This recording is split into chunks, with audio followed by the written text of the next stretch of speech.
August 12th, 2020, we saw 5.57 inches of rain in the St. Louis Belleville area, and this is some of the aftermath.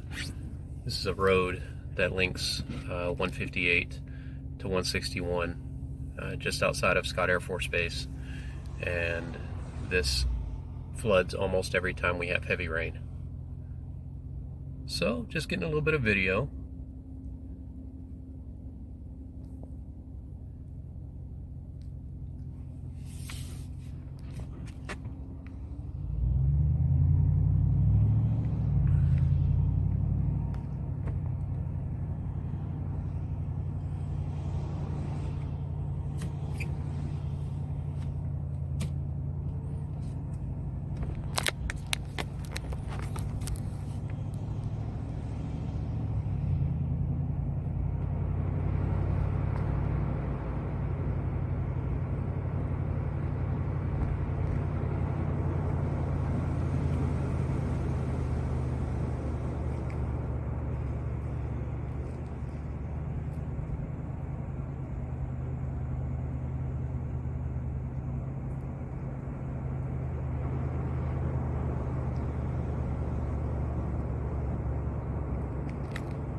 This was completely impassable earlier today.